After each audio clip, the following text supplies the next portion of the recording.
C'est en marge de sa récente mission dans la province du Moyen-Ogo il y a un mois déjà que le directeur général du pôle national de promotion de l'emploi est revenu dans la ville du Grand Blanc afin d'apporter un appui matériel comme convenu aux jeunes pêcheurs de Mbolé qui ont été longtemps formés et accompagnés par le PNPE.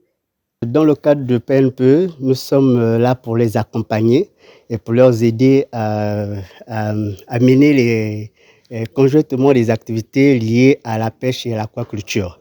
Donc, il y a eu des formations qui ont été entreprises par le PNPE avec l'Office national de l'emploi pour former les jeunes en matière de pêche et de l'aquaculture. La question de l'employabilité faisant partie des priorités du président de la transition et voulant s'inscrire dans cette bataille, puis Anne Poulain Moussunda, directeur général du PNPE, n'a pas manqué de tenir leurs promesses faites à la coopérative faisant dans la pisciculture de Sotracop.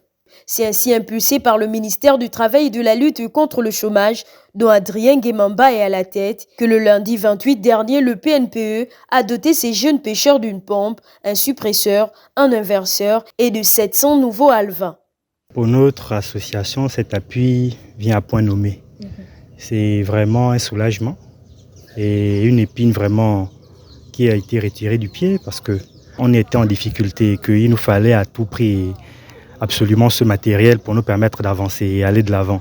Donc ce matériel vient vraiment à point nommé et je remercie déjà le PNP. Cela s'est fait sous les yeux satisfaits du gouverneur par intérim de la province Yves Yassima, de la secrétaire générale du conseil consultatif provincial Erilberti Ropona Otewa, épouse Mbina et de leurs collaborateurs qui n'ont pas manqué d'exprimer leurs sentiments positifs face à ce geste.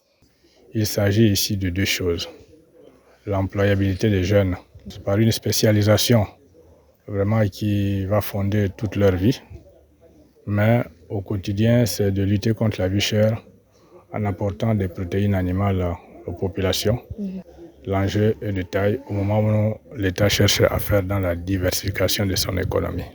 Notons que cet appui est l'une dans la liste de plusieurs actions menées par le PNPE dans cette province pour lutter contre le chômage. Ainsi, à l'instar de Sotracop qui n'ont pas cessé d'accompagner, les prochains bénéficiaires d'accompagnement et d'appui seraient les sabliers de Lambaréné qui attendent patiemment et avec certitude leurs camions pour mieux exploiter le sable dans la ville.